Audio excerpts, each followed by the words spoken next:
Oh, by the way, my copy of Nickelodeon All-Star Brawl came in, so we can start playing that for the online trophies. Oh, hell yeah. I also bought a copy of Jump Force because the trophies for those are going to go offline in a couple months, and I need to play 100 online matches. I don't know if you own that game, but... I don't, but I think I'm going to buy it just because, like, they are taking it away. It's only like $10, dude. Yeah. I think it was like $6 on sale the other day, so yeah, it's hella cheap because they're getting rid of it because the game's, you're not gonna be able to play it online soon, so the game's gonna be useless. So if anyone out there is listening, buy Jump Force on PS4 and let's play some matches. I hear it's dog shit, but I like the idea of getting a platinum trophy that won't be unobtainable soon because I got a couple of those and it's pretty dope. And then you too out there will have a platinum trophy that your friends don't have, and then you'll get the honor of looking them in the eyes, and do you know what you get to say to them? What do you get to say to them? You get to say to them, I have more trophies than you.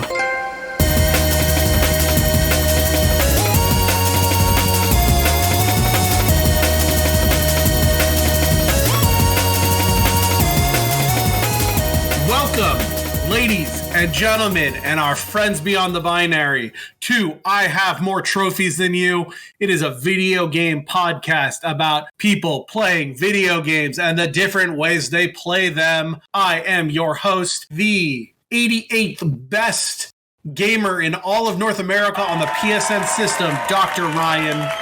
Boom. I'll put in applause there. And hey, cool. I'm your other host. My name is Chris. Welcome to the show. Ryan. Yeah. What have you been playing this week? Wow, we're just getting right into it. You don't even want to... We had little side bits. We had everything. You just want to raw dog it right in. Actually, yeah. Let's get into it. Why? I don't know. I'm like excited to talk about video games. Did you do anything fun in your week this week? My week was boring. I can't believe you've done this. You ruined my whole groove. I had notes. I had everything. I didn't do anything last week. I was sick the whole time. Oh, no. Yeah. You get a little touch of that corona? No, I strained my neck and then like you weren't sick. You were just like, that. Oh no, you were sick. Yeah, like I got doubled. So honestly, other than the day after I got my second shot, this is the longest I've ever gone without getting sick at all. Because usually once a year. Listen, for those of you who don't know out there, I really am a doctor. I'm a chiropractor. I have a practice. I see patients 5 days a week, and like a lot of dummies still come to the doctor's office, a chiropractor's office, sick, thinking, "Oh, it's a doctor's office, so like magically it's fine." I've had kids sneeze in my open mouth and parents laugh it off because they're like, "Oh, you're a doctor, you're fine." So invariably once a year, I do get sick. Yeah. With masks and the shot and everyone like doing what they're fucking supposed to be, I have not had a sick day since like March of last year. Well, probably even before that. Like I hadn't had a sick day probably until sometime in 2019, but you know what I'm saying. Right. But it's like wearing protective gear and being conscious of when you sneeze and, you know, how you wash your hands and stuff is actually having effect on common colds and flus and such. It's funny, in the last couple of months, I've heard a lot of people saying like, oh, hey, you know, like there was a stomach flu going around my town. It was like a 24-hour flu. And like my mom got it. She was sick for a day, even though, you know, yeah, whatever. But it's just like, you know, I think what happened is my nephew got it, and then my nephew gave it to my sister, who gave it to my mom. Because, you know, kids, they just get shit. They're sticky and they spread disease. That's all they do. Indeed. But I love my niece and nephew. I got to remember to say nieces and nephew because there's two of them. But, you know, it's just weird. It's like, yeah, I haven't really gotten sick. But recently, I have been hearing more people saying, oh, I finally got sick. So I'm thinking like I want to say it's not so much that like, oh, people aren't really doing it anymore, but it's like, I feel like people are getting like, this really is kind of coming to an end. I know that we got this new variant, but who knows? It could be nothing. It could be something. You've never been wrong about something like that before, right? No, nope, never. Listen, okay. Do we really want this is okay. Welcome to a new segment called Ryan acknowledges the only thing he was ever wrong about. This is the only time I'll ever acknowledge I was wrong and apologize for it. I look like a fucking idiot on the internet.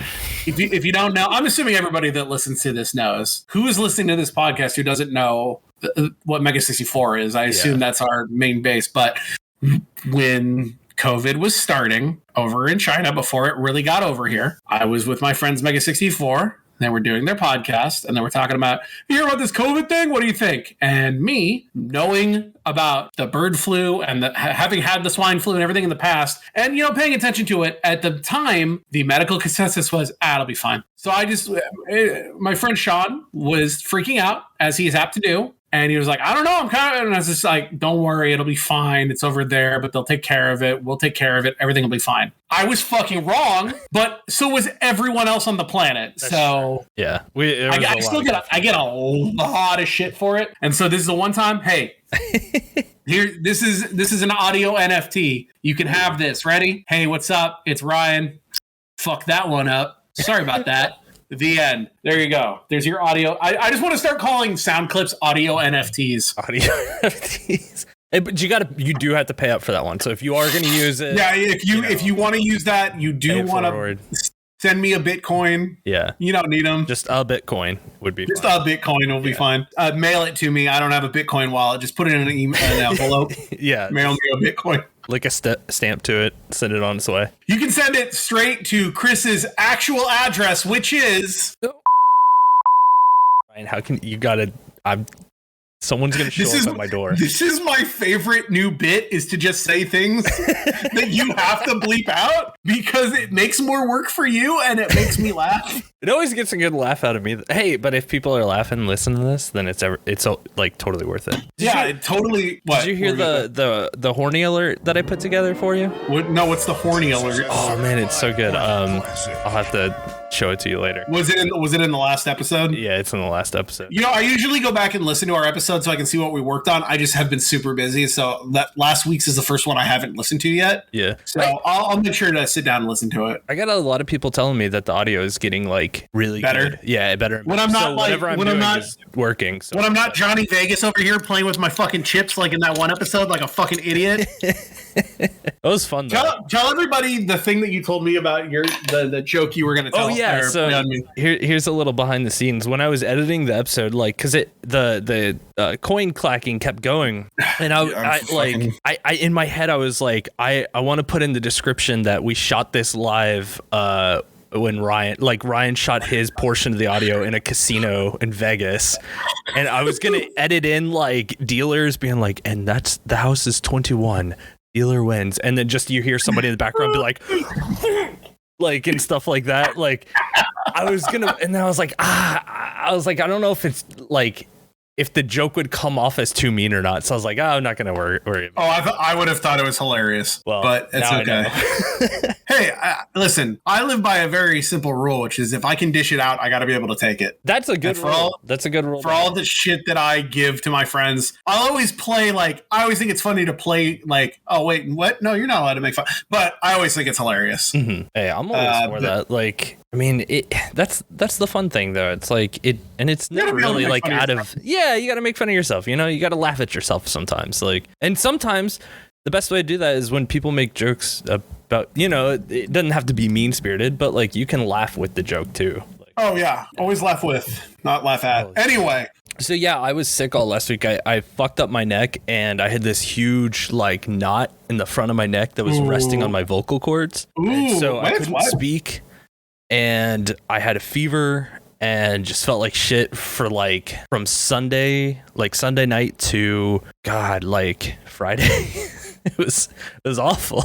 I sat there. I watched 100 episodes of One Piece. Oh, what? Then I watched the Get Back documentary, the Beatles documentary. I'm not the biggest Beatles fan, but that does look interesting. Oh my God, it's so fat. Like, I love the Beatles. I'm not like going around singing fucking, Strawberry Fields Forever down in the streets. But wait, fuck this. Stop talking about this shit. Disney Plus. This is the first time we've had the opportunity. Oh, Disney Plus. We now have a podcast where we can talk about the newest Marvel TV show. Oh my God, we do. Okay, we have to limit this because this is a video game podcast. Quickly, what do you think of the first two episodes of Hawkeye? I thought it was really fun. I liked it. I like that this is going to be kind of more of like a murder mystery angle. Like I love the idea. Like this is the first time we've seen in the Marvel Cinematic Universe outside of maybe Tony Stark and Peter Parker's character, like having that duo of mentor and ward, and this is kind of like a more natural feeling one. Yeah, it's more grounded, and I really like the dynamic between the two Hawkeyes right now. I'm in. Like it doesn't really need to be anything explosive. So I just want to see Jeremy Renner be grumpy, and I want to see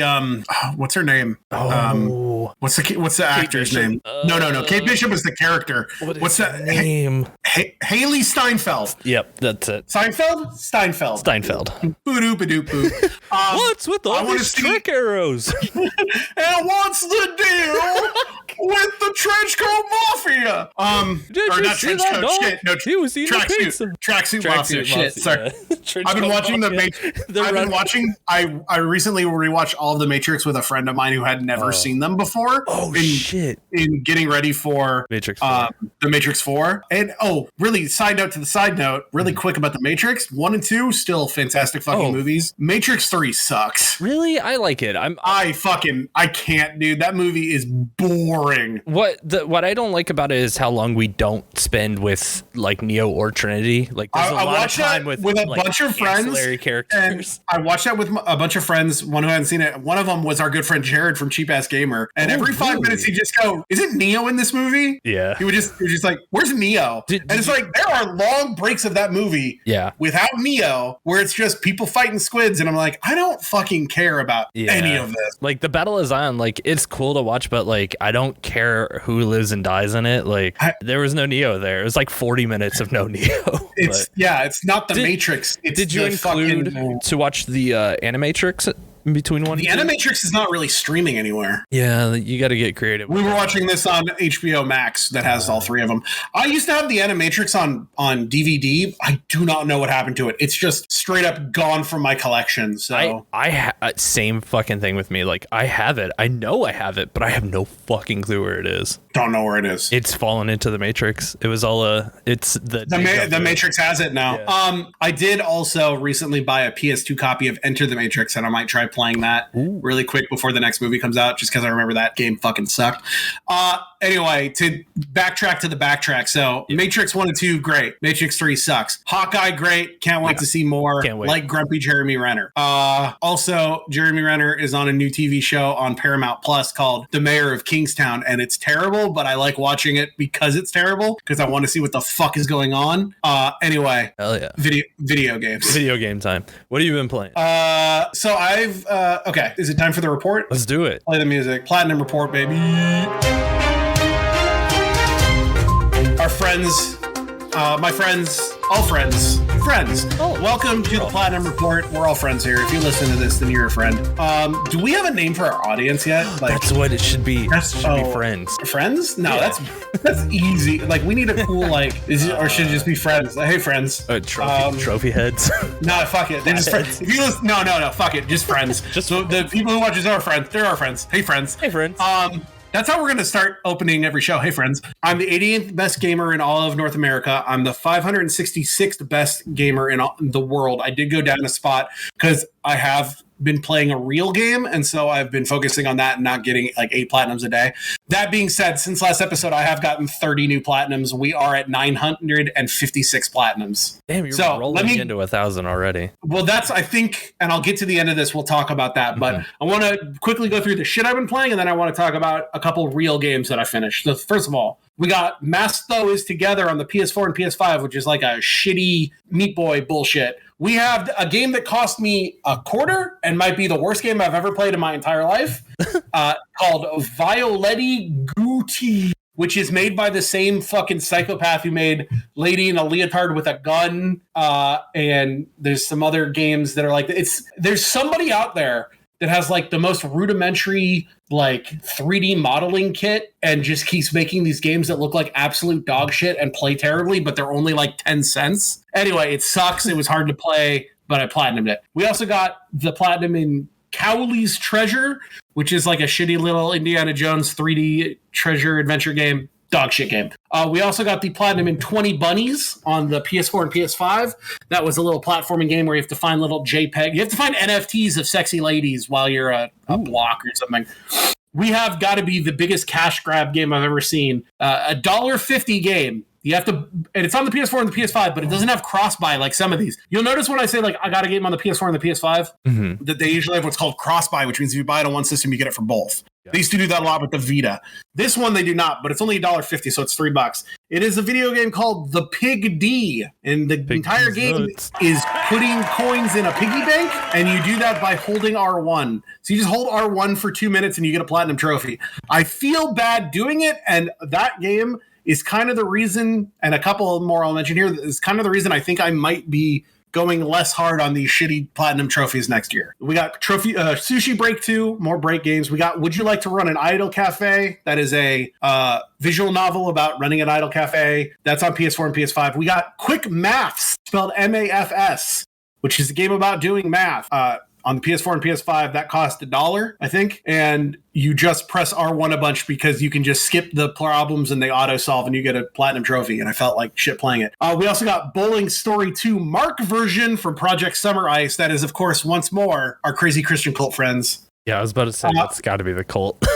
We got, okay, here's a game, a boxed video game. This is on a disc. I platinumed My Friend Peppa Pig. Oh, shit. How was that? Which is, it's barely a video game. It's like, it looks, I've never seen that TV show, but I looked up clips afterwards, and it looks like they just used, it's sort of like how South Park used the same engine to make their video game. They used whatever the Peppa Pig engine is to make a game where it's literally just part of the show. It is infuriating because you have to like do these little things and you have to like keep going on this road to travel places, and randomly the road will be stopped so that you can talk to a rhino and a bull who are fixing it. And it's supposed to only show up every once in a while. It happened almost every single fucking time. And it's the same thing. This little fucking pig goes, bull, Mr. Rhino, what are you doing? Well, hey there, Peppa. We are fixing the road. Why are you fixing the road? We know there are bumps, okay? And then you come back 2 minutes later after doing whatever it was to get a trophy, and it's the same. And this dumb bitch still doesn't understand why the road is being fixed. You should have made that your 950th platinum. No, I got a better game for that. I think I'm gonna re-gift. I bought that because it was on sale on GameStop, and I'm definitely gonna re-gift it and give it to my 2.5-year-old niece for Christmas. Oh, that'd be because I'm pretty sure she likes Peppa Pig. There you go. Okay, we got Next Gen Sandbox on the PS4. We got Castle of No Escape on the PS4. We got Promesa on the PS4. Oh, I didn't explain to him. Next Gen Sandbox was like a shitty version of Gary's mod. Sucks. Castle of No Escape was a 8-bit grid-based dungeon crawl game. It's dog shit. Promesa was a walking simulator that was like, it's like a dream, but you just hold the stick forward for like 30 minutes and you get the trophy, whatever.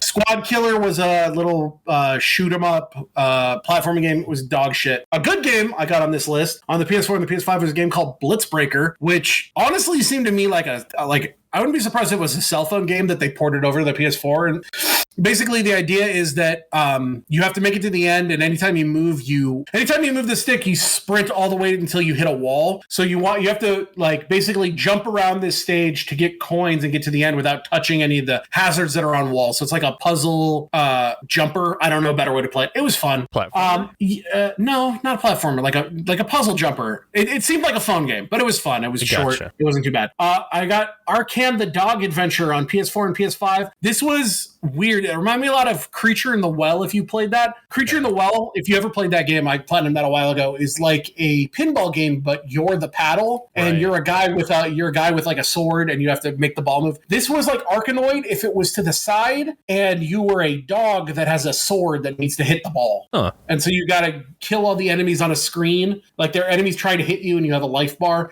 while you're trying to hit this ball into them. It was fun. The little pixel art for it looks really cute.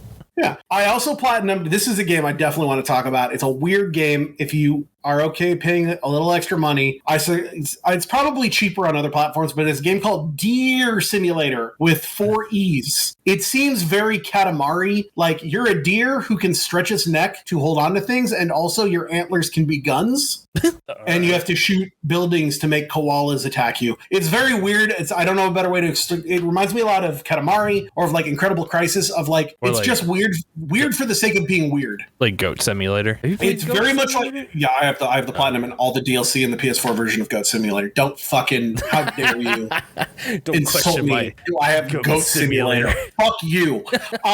Yeah, it's sort of like the idea of making fun of simulators with Goat Simulator, but then pulling in that wacky Katamari feel, which I bought a copy of Katamari Reroll on Black Friday because it was cheap, and so I might go after that platinum sometime next year. Apparently, the only hard trophy is just you have to find one of everything. Yeah, that's one of the things I'm on. But my 950th trophy that I want to talk about actually, should I wrap up the shit? Yeah, let me wrap up the shitty games really quick, and then talk about some other games. So Sushi Break, they're bringing it to the PS5, which means I have to play these games all over again. Fuck. Sushi Break 2 head-to-head on the PS4. Avoid Them Challenge Mode Edition Breakthrough Gaming. Once again, Christian gaming out there looking out for me with the 99-cent trophies. This one's got a hack where you're supposed to not hit balls, and it's kind of hard. Or you can just hold the left D-pad and press X to start, and then walk off the screen and sit there until the game auto-completes in about a minute and 50 seconds. All right, I got 2 more games to talk about that I platinum and then what I'm playing, but I want to talk about my 950th trophy. Platinum trophy was for Guardians of the Galaxy. I beat Guardians of the Galaxy. Right on. How was that? It is not the best gameplay of the year, but it is by far the best narrative of the year. And it's like so much better than every Guardians movie. This is a great fucking game if you like Marvel. It's all about the Guardians. Here's the setup. The Guardians are going to this place called the Quarantine Zone and they don't really tell you what's going on, but you learn it through that this is a couple years after the Galactic War, where Thanos and the Chitauri were trying to kill everybody. Because this is the Marvel, not the Marvel MCU, but like Marvel. So Thanos is doing it for Lady Death, that kind of stuff. And it's like, you are Starlord, who in this universe of it, Starlord is named after a band that he used to listen to as a kid called Starlord. That's how we got the name, which I thought was it's just like a butt rock, band that's all based around fighting, killing aliens, and we're spacemen, but it's all like that big rock that Peter Quill likes. And you're already an established team. You're brought in, what's that term, in medias res, where it's just like, you don't know what's going on, but you know enough about the Guardians to kind of know what's going on, and then they fill in. So the idea is that this Peter Quill is like the actual Peter Quill. So it's like he's half Spartax, and he gets abducted by the Chitauri when he was a kid because Thanos want to hold him hostage to make sure that Spartoi doesn't get into Thanos's war. Do you know what I'm talking about? Like, yeah. I don't know what your Marvel knowledge is when it comes to outside the MCU. I'm like grew up on Marvel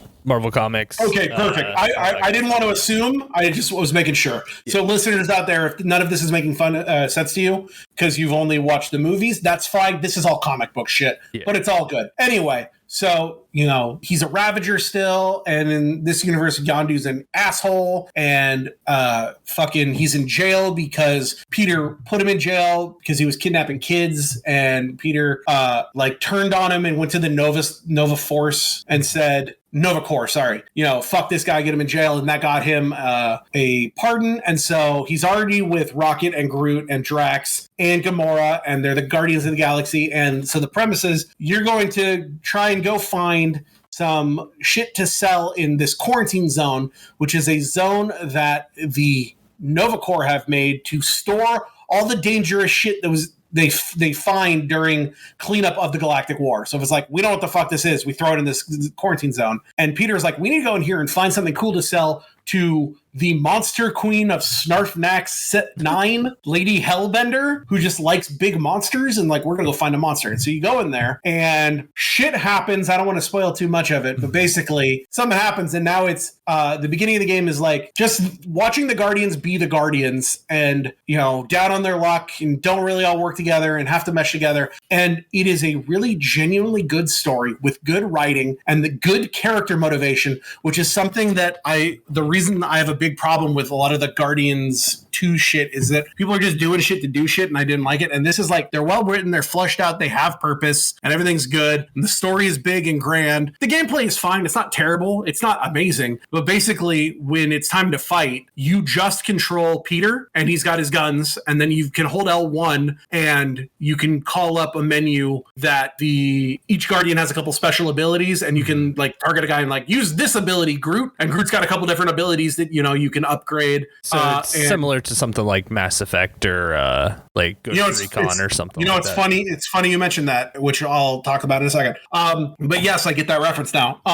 But yeah, it's sort of like that. And so it's fine. It's not amazing. A lot of accessibility options. Good. Shitload of accessibility options. Good. And it does my favorite thing, which is instead of just having a easy, medium, or hard, it's got custom difficulties. So it's like, yo, I do want a little bit of challenge. I want these things to hit a little bit harder. Maybe I'll take a little more damage, but I want, when I'm selecting a thing, I want time to freeze instead of time to just slow down, because since these things aren't labeled, sometimes I forget which thing is which by just looking at it really quick. So the game, when you go into Guardian mode, which is when you hold L1 and pull up the menu, normally in the game, things will just get slow and you can get hit and you're thinking under pressure. It's like, no, when I hit that, the game freezes. It brings up the menu. I can think for a second. Oh, that's the one I want, and use it. Or there's a whole bunch of things. So it's like you can make your custom mode, which is, I think, more games should do. Yeah, I love when the difficulty, instead of the difficulty just being like, oh, on easy, you hit harder and they don't hit you as hard. Now it's like, well, maybe I want to not get his hard, but I also don't want to hit as hard. That way it's easier for when I'm trying to get this one trophy because I don't want to do too much damage. Shit like that. So it's great. It's not too long. I would say that if you're trying to do everything, it's probably like maybe 15 to 18 hours. That's not too bad. Some missable trophies. Not the biggest fan of that, but it's not too bad. Right. There's one missable trophy in the very first stage of the game. So if you don't get it, you can just restart. It's not that hard. There's a missable trophy dealing with some story-based shit, but if you know it's coming, it's the easiest thing. But the hardest missable thing is the collectibles, because while there is chapter select when you're done, if you chapter select back to a level, it wipes out all of your progress up to that point. Oh. So it's like, oh, I forgot one collectible on chapter 7. It's like, oh, let me reach chapter 7. Oh, I have to play from chapter 7 until I get all the collectibles again. Oh, geez. So that's a little annoying, but thankfully, a lot of good guides out there. I was able to find all collectibles with no problems. Oh, good deal. Also, since I platinumed it on PS4, I then downloaded the PS5 version for free. Pop that platinum again, baby. Hey, 2 for 1. Hey, I absolutely, in a couple of weeks when we do our end of the year, I'm going to want to talk more about the story of this game. Mm-hmm. And there will be spoilers. So if you want to know more and you don't want to play it, or if you've already played it and you're wondering what I'm talking about, we'll get into it. Right. The other actual game, even though it's kind of short, I'd still call it an actual game that I platinumed this week, was A Short Hike. Oh, nice. You ever play that? No, I haven't. I've heard great things about it, though. Right. A Short Hike is, here's the premise. You're a bird lady, and you're going with your aunt, who's a ranger on a little island, and it's very simple. Take a hike to the top of the mountain. That's it. And you think, oh, that's whatever. It reminds me of a lot of an 8-bit Animal Crossing without the day-to-day shit. It's just, you're on an island, there's people, you can find a shovel, you can dig up little monies, you can go fishing, you can go on races, there's all these little things to do, and the goal is to make it to the top of the mountain. You got to find golden feathers that give you the ability to flap your wings or climb, and you find more of them, you make it to the top, the end, and it goes, oh, cool, you went on a little hike. And it's just a fun, it's a very chill game. I would put it in the chill category of games like Spiritfarer or Stardew Valley, shit like that. Okay. I just want to, it's a cozy game. That's the word I'm looking for. There you go. Yeah. It's a very cozy game. I want more cozy games. They showed this fucking game a while ago that was I forget what it's called, but it was a monster. It's a game where you're starting a monster hotel, hot spring hotel for monsters. And it's on the PC. Bring it to PS4. I don't remember what it's called, but I want it. I like cozy games like that. Once again, shouts out Spiritfarer. I think more people should play Spiritfarer.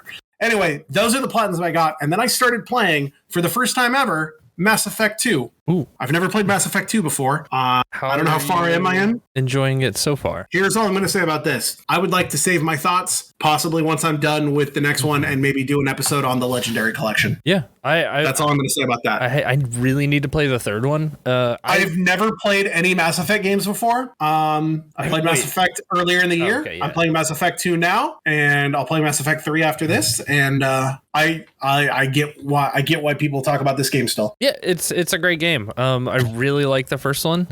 Let's save these thoughts. Yeah, I'd mostly want to save. I do really like the second one though, but there are reasons why I didn't get to the third one. So we'll talk about that when we're done with them. Anyway, so that's where I'm at. 27,739 overall trophies, and we are at level 909. So I think that I'm not going to progress very much farther because these easy games are getting easier and easier to the point where I feel dirty playing them. And I have so many real games in my collection that I haven't got around to that I feel like my big goal for next year is to maybe stop playing so many. Like I didn't get 30 platinums this week. Maybe I only got 6, but they're in good games. You know what I mean? Mm-hmm. Yeah, just check out that. I'll still have room. The backlog a little bit. I'll still have room in my heart for our Crazy Christian Cult because those are only $1, or the Break series games because I like Brick Breaker games and they're easy. They're putting out a new game called Sushi Run. They're making an infinite runner game, so we'll see where it goes. But and then of course whenever that company that ports all those weird 80s Japan only shmups. Mm-hmm. Love those. So things like that. But I feel like you're going to hear less games like Castle of No Escape or, the Pig D, shit like that. Sandbox. Yeah. I have a feeling like that those days might be numbered for me. We'll see. This is not a promise. Anyway, I talked a lot. That was a lot of video games. What have you been playing without using the words Final Fantasy or 14? I played a big chunk of Halo Infinite. Not the single player. Boo! Playing the multiplayer. Boo! I'm actually gonna boo it. I'm really a fan of it. Like fuck Xbox. I don't know Xbox. What it is. Like fuck Xbox. It's just not Halo. I like everyone keeps being like, oh, it's Halo again, and I'm like, it's not though. It's so different. Hold on. This who gives a shit? Answer the more important question. Which side of the debate are you on? Does Master Chief's armor jerk him off? Oh yeah, absolutely. It 100% jerks him off, right? 100%. He's getting all bricked up going into the silent library or whatever the fuck that level is called. Silent cartographer? Silent library. He's out there playing with like Matsumoto, like he can't laugh in a book. I forgot. Yeah, Silent Library, that show that was on fucking MTV. Do you ever watch that show on what was it? We watched it on Amazon Prime over here. I'm assuming you watched it over when you lived in Japan, but that show that guy did where the comedians can't laugh. Yeah, Documental. Well, that's what it's called over here. I don't know what it's called over there. Same show, same name. Oh, it's called Documental also? Yeah. I figured that was a stupid name given to it by Amazon. No, because the whole joke is that it's a documentary, but it is a mental game, and that's what Matsumoto's whole play on words was. He's like, so it's a documental. That's the whole joke of it. I like that guy. Anyway, he's fucking that show's great. Yeah, the show's great. Nothing will ever top the very first season of that, where it's the guy decides I've got the game where I can show you my butthole the fastest. Fucking is it Daisuke? Yeah, like it's a genius show. Everyone needs to go watch it. What it is, very quickly, the whole premise is 10 comedians get invited to a room. They get locked in that room for 6 hours, and they have to bring 1 million yen on their person. So it's like $10,000, like 10 grand. Yeah, 10 grand. They have to bring it on their person, like in cash, and everyone chips it in. Winner walks away with 10 million yen. There's only a rule. There's only one rule. Can't laugh. Can't laugh. Yeah. And there's like a card system, like, yellow card, red card, you're out kind of thing. But you get a break. Yeah. Like, but if you laugh, like if your laugh is too egregious, then it's like, no, there's no sympathy. No, it's a red card. You're done. It's very weird watching it because some of it is like a Japanese humor that goes like, I don't get why this is funny. Yes. But some of it is like, you'd be surprised with like comedians trying to think about things. And it's like 4 hours in when they're trying, the dumbest little thing will make them break. Yeah. And that's what I live for on that show. That's what is so great about the show, and the documentary part of it is you're watching 10 comedians in a bottle try and craft comedy to make each other laugh, who are each comedians and know how full it's disclosure, how it works. Like they're not going to crack as much. Full disclosure, you must be okay with male nudity. Oh yeah. They get naked quick. Yeah. But it's weird because it's like some of these, it's like one of the bits in one of the seasons is some guy dresses up like the dude that works at the coffee shop in the network building that they all work at. And so it's like, this makes no sense to anyone but those people, but it's making them like stifle to laugh. And so that's why it's funny, because they're like, I don't get this, but it's hilarious seeing a bunch of dudes looking at some guy in a fake ball cap trying to hold it in like, oh, fuck, I'm gonna laugh.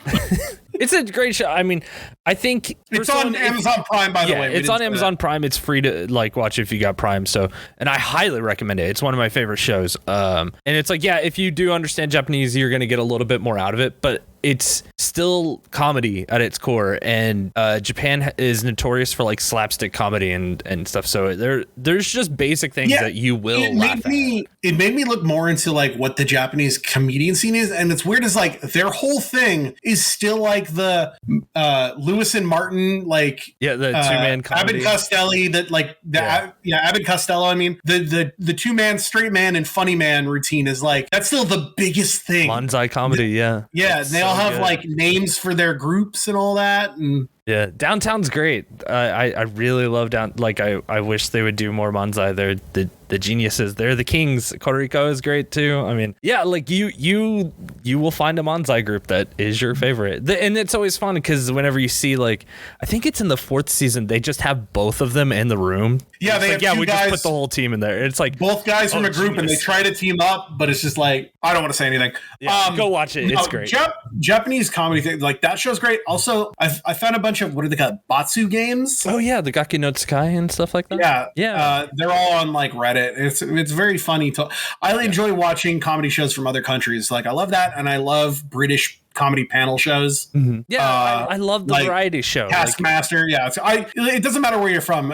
A good show, you put a bunch of funny people in a room and just tell them do something, it'll work. Totally, every time. Doesn't matter where it's from. Hey, doesn't even matter. Stop. We have to cut this out. I have friends. You can't do this. That's fair. You cannot put this in. Yeah. Cut all of that out.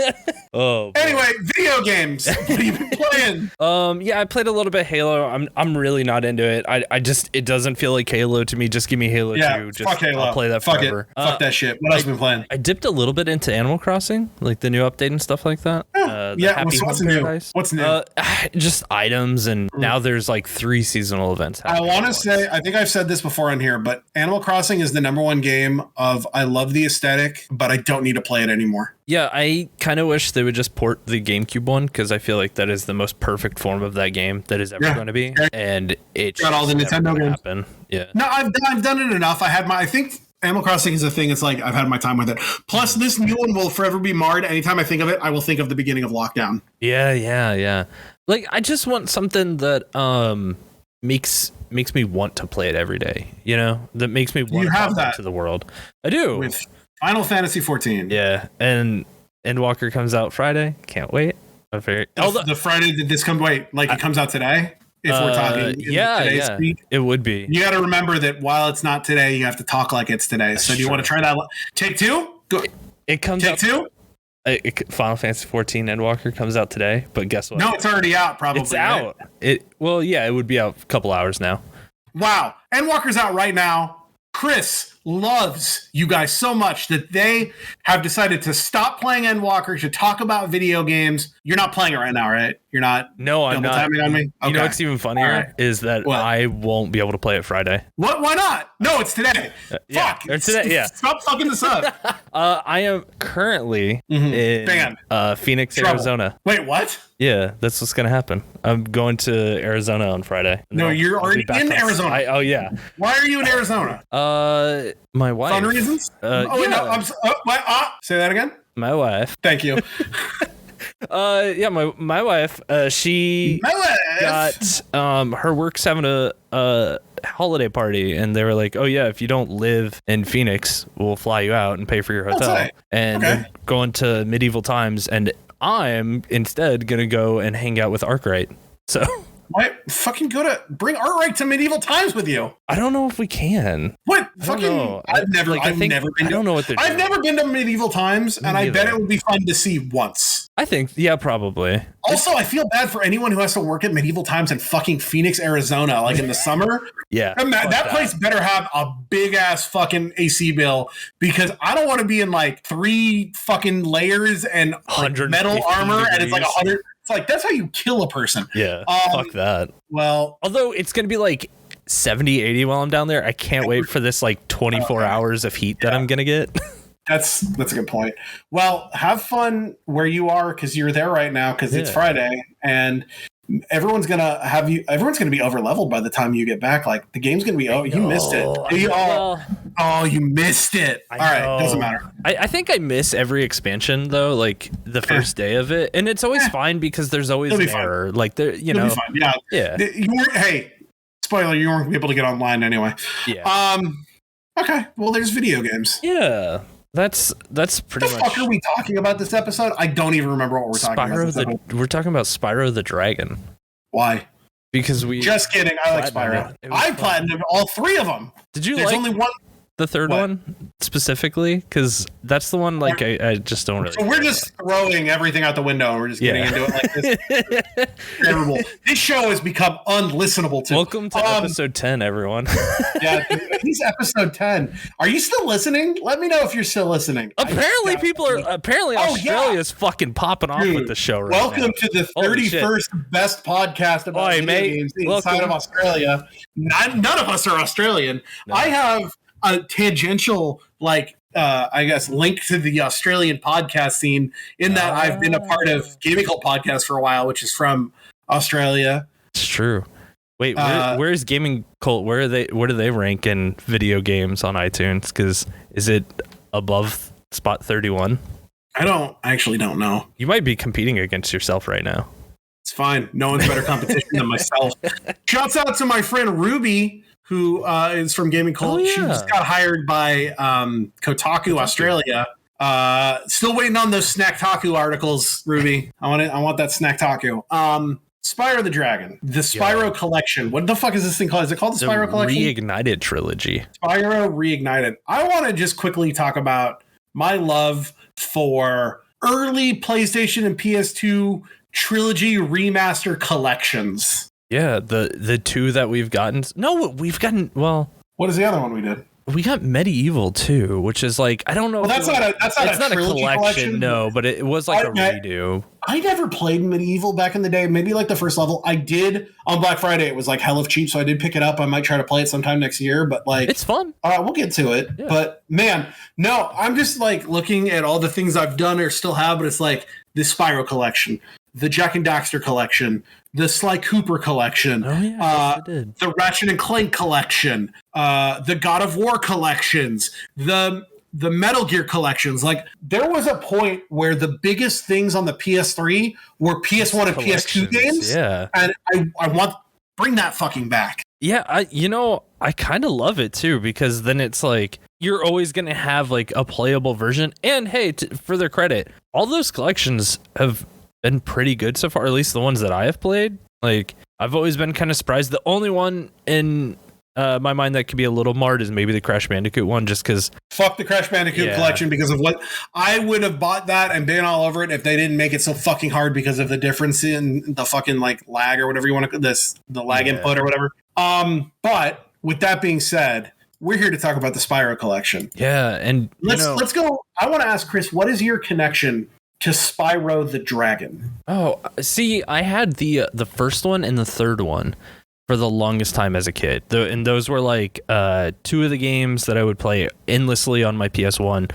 Because like I got a PS1 on launch when I was a kid. I was very lucky to. And like it was one of those things like I didn't know what a PlayStation was. My dad was like interested in video games, so like I felt like that was at the end of like, I don't know, he bought a PS2 when it launched too. So like, but that was definitely the end of it. But like, yeah, he bought me the PlayStation for Christmas on launch. I got Crash Bandicoot, and then Spyro came not too long after.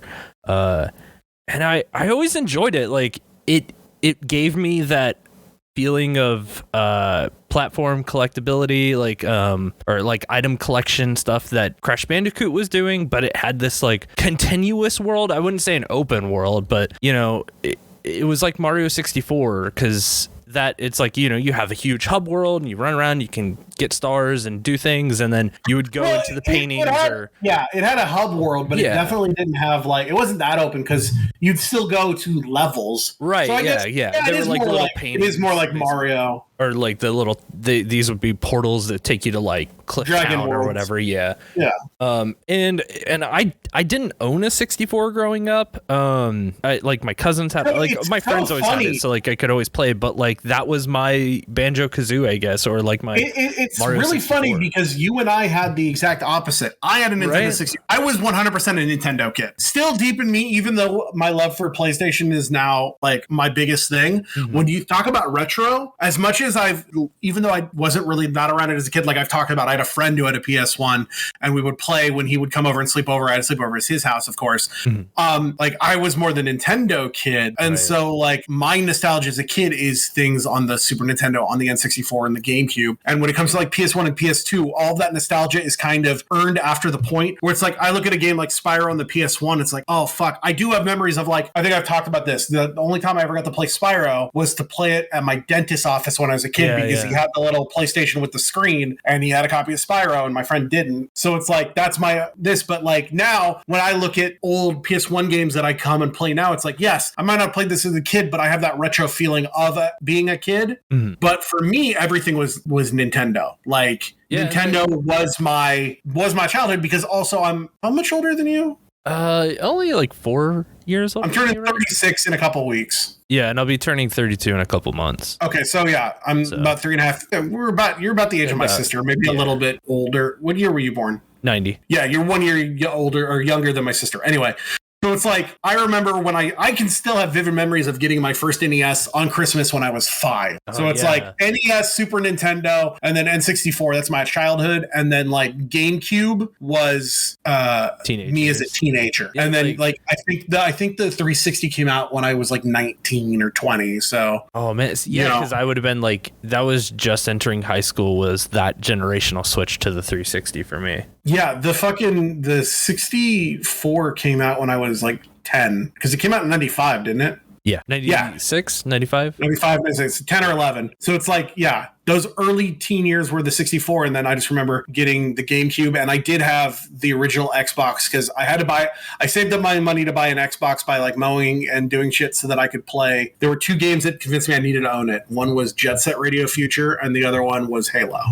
So I got one of those. Of the greatest games you could have ever chosen to, like not the best game on that, not a best game on that system. The best game on that system, still one of the best games of all time, came out a couple of years later, and that is of course Knights of the Old Republic. Knights of the Old Republic. I would love to do an episode of this all on that if they ever release it, so I can get the platinum in it.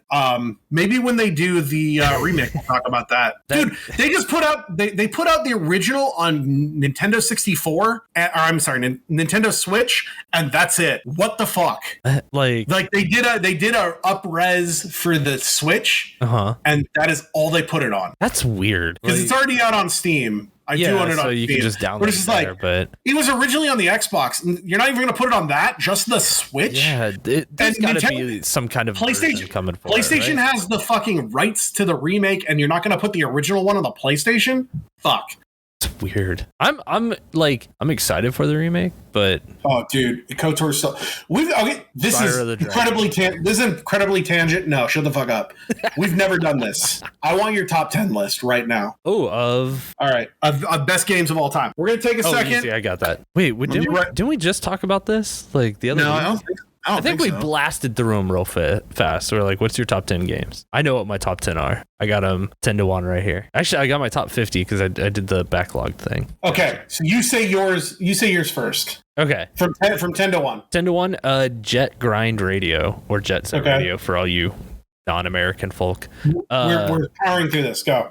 Pokemon Crystal is 9. Number 8, Pokemon Platinum. Number 7 is To the Moon.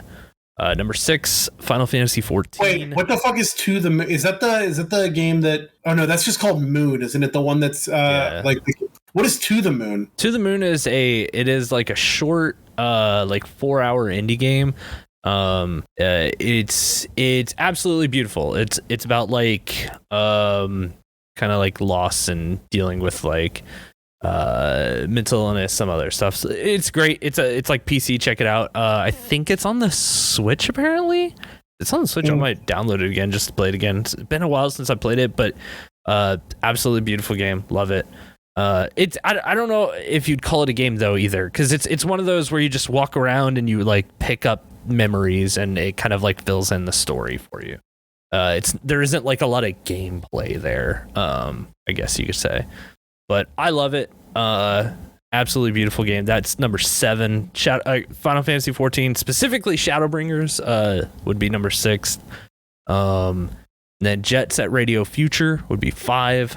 Number 4, Phantasy Star Online episodes 1 and 2, Blue Burst, or Plus, whatever. They're all kind of the same thing. Would be number 4. Animal Crossing GameCube 3. Sonic Adventure 2 is in the number 2 slot, and then the greatest game of all time is Final Fantasy 9. I knew that Final Fantasy 9 was your favorite game of all time, but yeah. Okay. All right. Honorable mention. This is not on my list because I don't love it anymore, but it was a big part of my life. But I don't think it makes the top 10 anymore, but I do have to shout out World of Warcraft. Mm-hmm. Absolutely. Was a huge part of my life. I still look back fondly on that time, but now it's like, who gives a shit? Number 10, Kirby's Adventure for the NES. Ooh. The original Kirby game. Mm-hmm. Play that game all the time.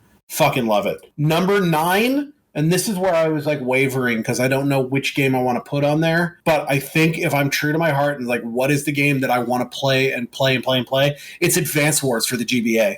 Wow, okay. Right on. I was wobbling between that and Pokemon Red, but I feel like Advance Wars is more like to me. All right, number 8, Super Mario 2. First game I ever beat in my entire life. Beat it with my papa. Love that game. Have a good, solid connection to it. All right, number 7, Control. Fucking love that game. Best game Remedy's ever made. Played it so many times. Love everything about it. Can't wait for more. Number 6, Wind Waker. Legend of Zelda Wind Waker. Best Zelda game. Best 3D Zelda game.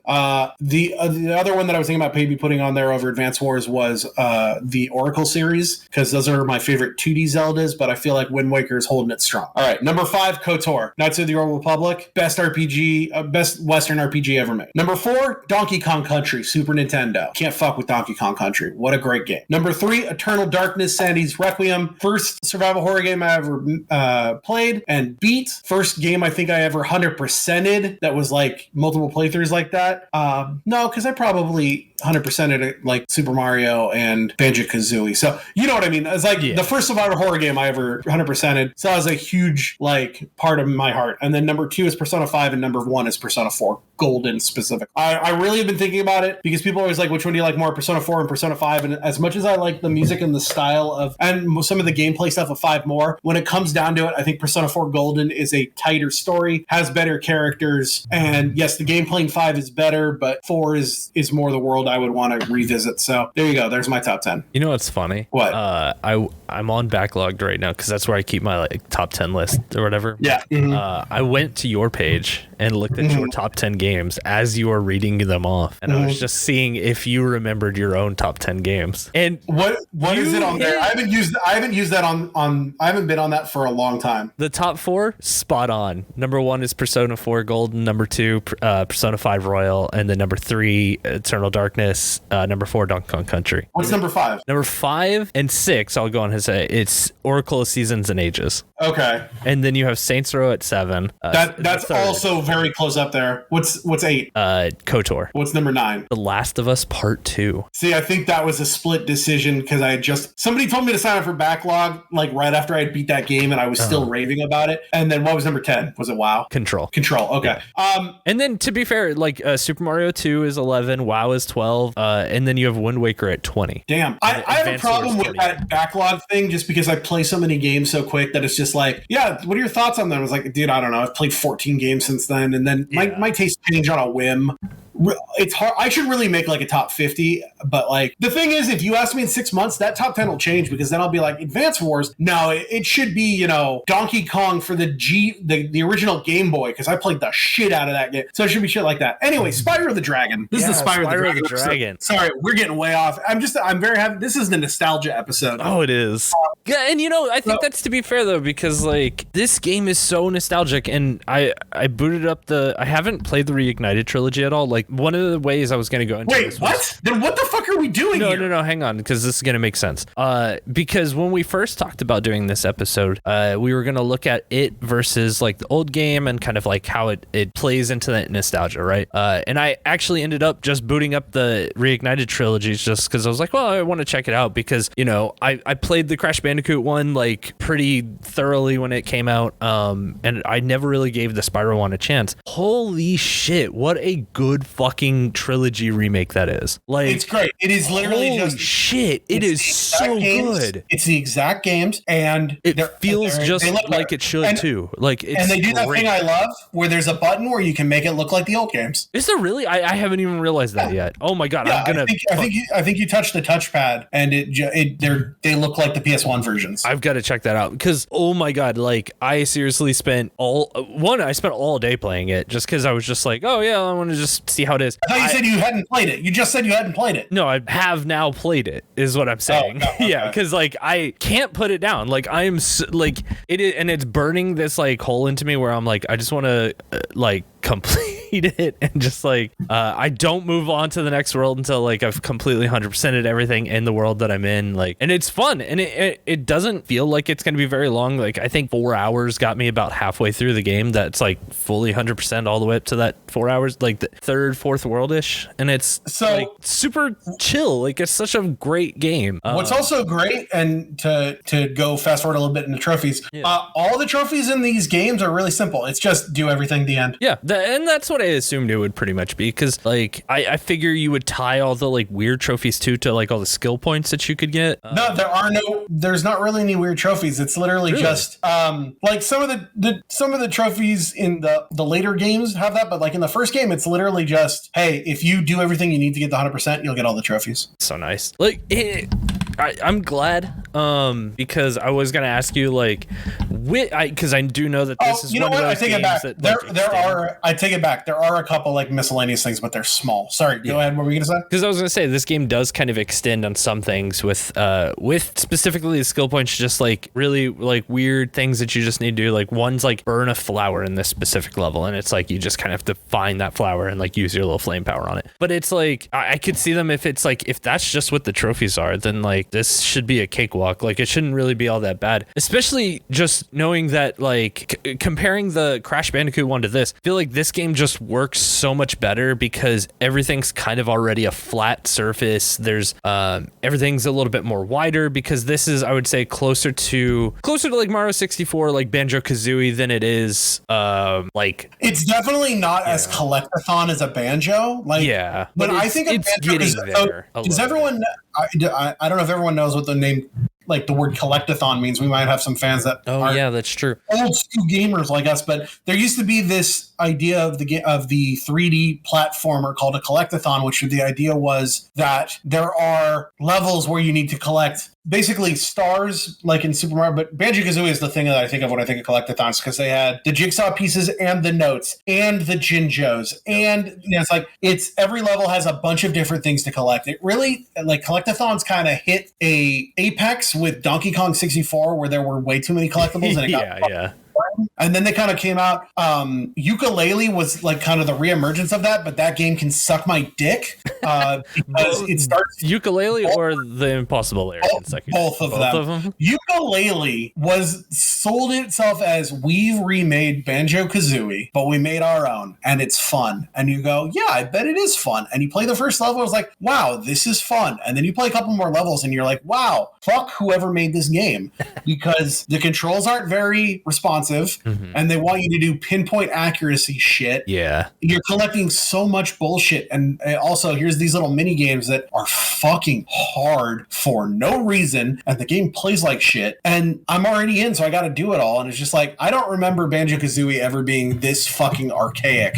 Fuck you. And then they made Ukulele in the Possible Lair, and I bet this one's fine because this one's like Donkey Kong Country, and I love Donkey Kong Country. And for the most part, it really was. It was hard, but it was fair, and you had to do all this shit. And what was really cool is every level, you could transform the levels, so it was like a remix of the level. Like, now you're going to play it this way, and then, I did something, and now it's frozen. And it's like, this is a fun game. And then you get to the end where the idea is it's the Impossible Lair. You have to get through this really long level with these boss fights, and that's it. And it's like, oh, if you do everything, you can take like an extra 50 hits. And then that level is so fucking cheap and not fun. And like, it's like they made something to remind you of playing as a kid. And then the last level is Super Meat Boy Masocore fucking, you want to kill yourself levels of hard for no reason. But fuck that game. Anyway, fuck Ukulele.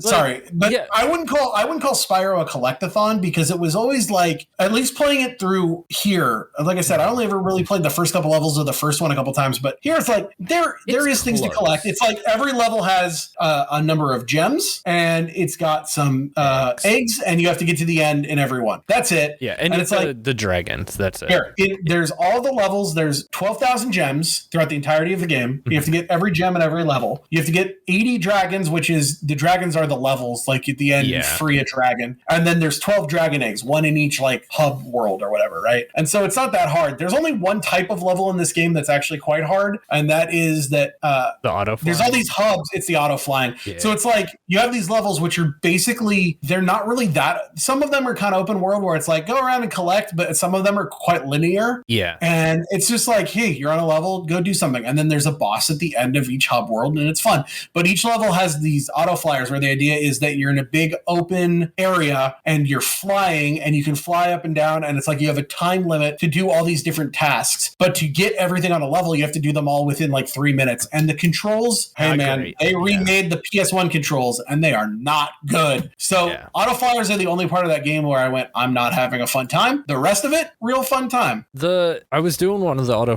flyers earlier, and it wasn't terrible. It's just the one thing is it feels like some hitboxes were a little bit like too big, some felt too small, and then sometimes when you'd even get like kind of close to the ground, it would just like suck you in and just kill you. And that was kind of a pain in the ass. Like I don't like understand why some of the things were killing me the way they were, and I just like didn't get it. But you know, they're like one little small section in each of these worlds that it doesn't really bother me too much. But yeah, because like the levels themselves are great, and everything inside of the level is fun. It tests your skills constantly with like how well you can platform. I wouldn't say it's too precise, but there are times where like you'll have to grind to jump. You know, you'll have to figure out like the specific apex to do your glide and stuff. But what's nice about it in this platinum wise is that there are trophies for like, there's basically a trophy for each level, not just the auto fly. Every level has a trophy, like do this one thing in the level, but almost every level it's got that, and that's good. So it's like in some levels, like burn some sheep, go under this arch, find this thing, and all of the auto fly levels have a trophy. But the nice thing is that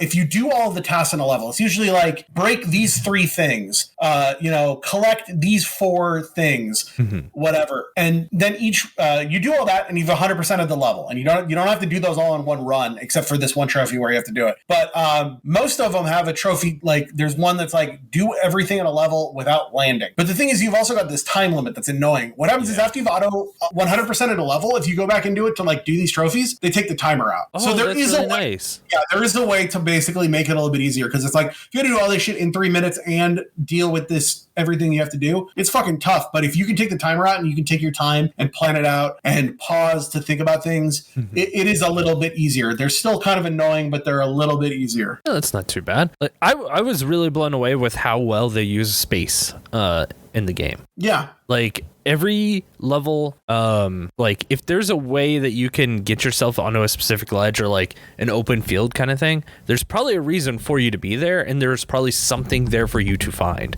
So I was really kind of blown away, like replaying through, especially like the first Spyro, just being like, wow, they are like utilizing every part of the level every single time, and it doesn't feel like I am ever like searching too hard for anything. And then I also love the addition of like just being able to have sparks point out like where the next collectible might be. Yeah, that was really nice. Yeah, like when you're down to like, oh, I just need this last gem. Where is it? It's like, oh, sparks kind of just tells me where it is. Perfect. You have your own Navi, which is this little dragonfly named Sparks, by the way. We didn't explain that. Yeah, and he's basically your health bar too.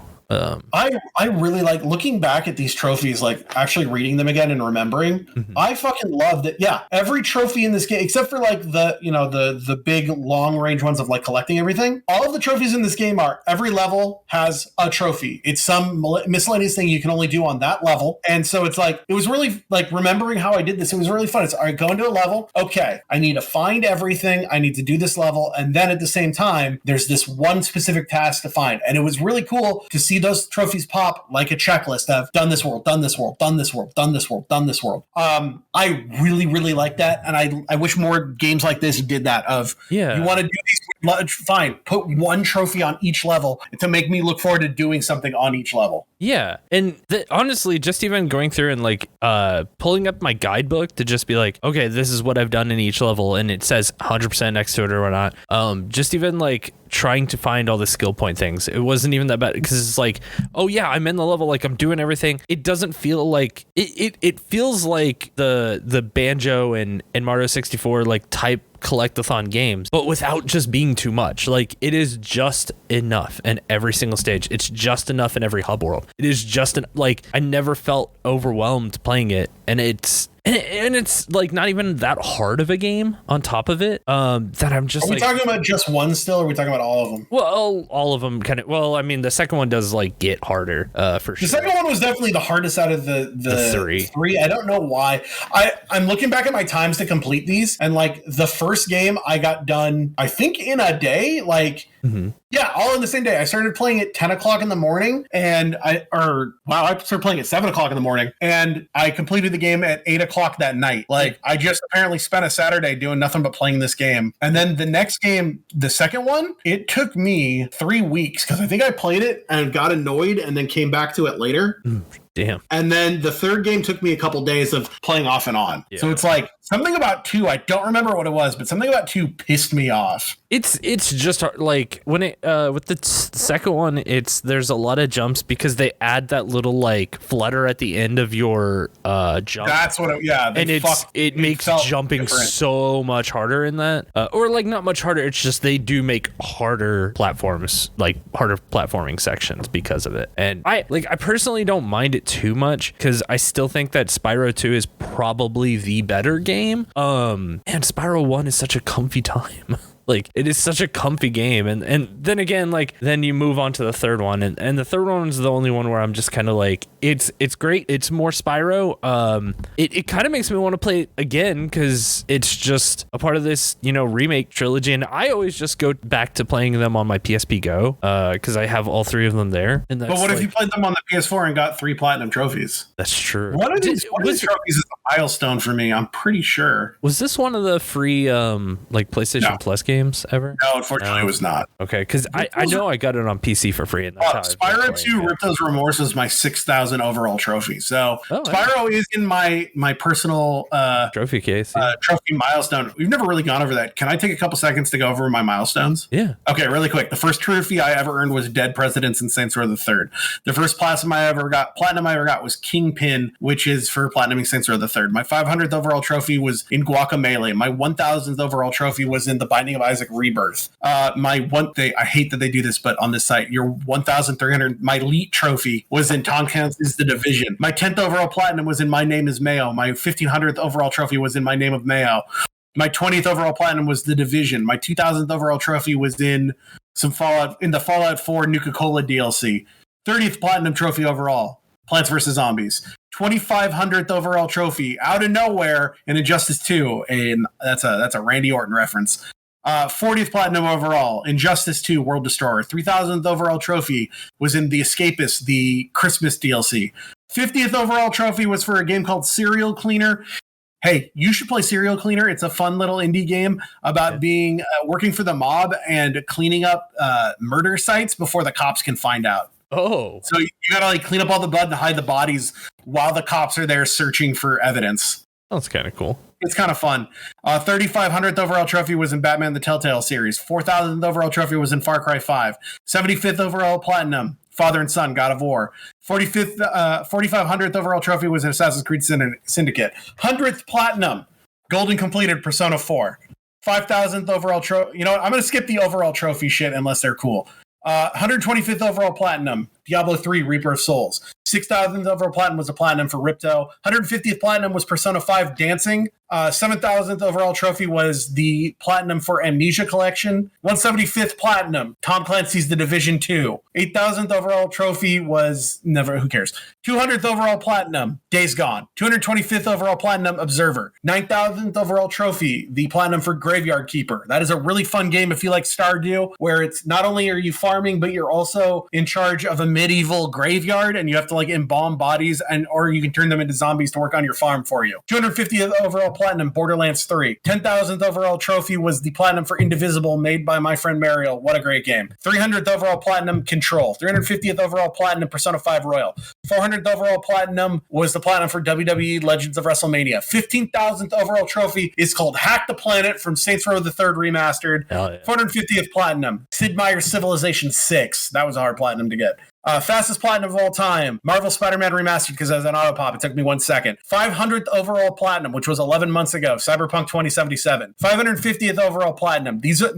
Everything you hear will have been earned this year. 550th overall platinum, Persona 5 Strikers. 600th overall platinum, Adventures of Mana on the Vita. 650th overall platinum, Ultimate Fall Guys from Fall Guys Ultimate Knockout. 700th platinum, JoJo's Bizarre Adventure All-Star Battle. 750th overall platinum, Olympic Games 2020. 800th overall platinum, God of Blood from Hades. 25,000th overall trophy was the platinum to Deathloop. 850th overall platinum was Death Stranding Director's Cut. 900th overall platinum was The Long Walk from The Walking Dead, The Telltale Collection. And 950th overall platinum is This Is What We Do from Marvel's Guardians of the Galaxy. What will be number 1,000? You know, you've basically hit 500 platinums in like the last year. I've hit more than... No, I've not hit 500 platinums. I started this year at I won't get there. I started this year at 525 and I'm at 956, which means I'm at 226. Wait, what's 9? Right? 426. 956. Wait. Hey Siri. Wait, you're minusing. Gotcha. Hey Siri, what is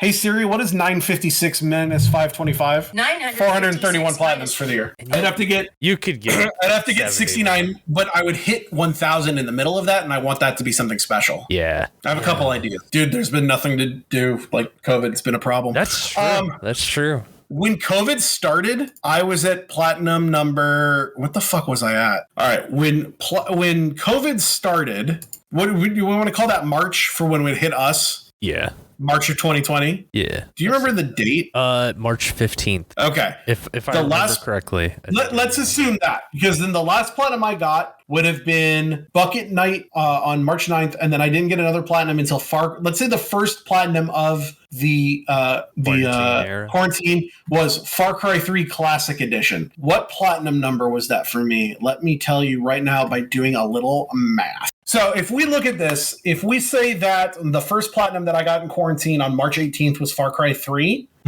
till now, I've gotten 610 platinums in quarantine. A hell of a way to spend your quarantine, though. What else was there to fucking do? Yeah, that's true. I mean, you could have played Final Fantasy 14, which is free to play to level 60 and includes the Heaven Sword expansion. I hate this joke. I don't know what it will be at the end of the year just because I've got some more time, but I mean, right now that's averaging a little over 300 platinums a year since quarantine started. I mean, you're averaging not counting everything I got. That's not counting everything I got in January and February of 2020 also, which wasn't much. I only got 1, 2, 3, 4, 5, 6, 7, 8, 9, 10, 11, 12, 13, 14, 15, 16, 17, 18, 19, 20, 21, 22, 23, 24, 25 platinums in 2020 before quarantine started. I mean, you average about 25 to 30 every 2 weeks. That's just because I'm a psychopath, but like I said, that will probably be stopping soon just because I'm getting fucking tired of it. Yeah. You gotta sink your teeth into those long games like Kingdom Hearts. I got so many good real games. Yeah, okay, here's games. Hold on.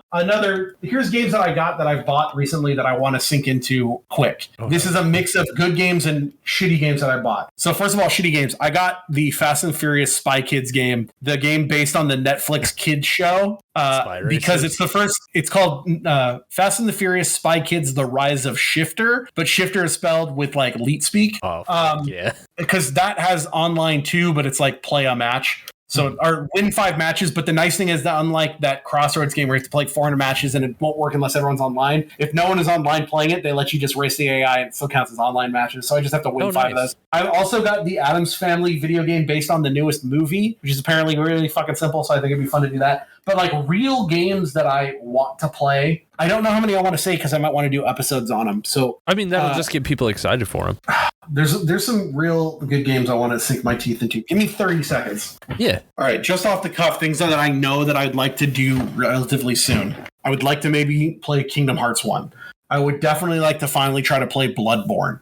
I would like to play the Ratchet & Clank collection on PS3 that I never got around to. I'd love to finally finish out. I played Sly Cooper 1 and 2, but never got around to Sly Cooper 3 or Sly Cooper Thieves in Time.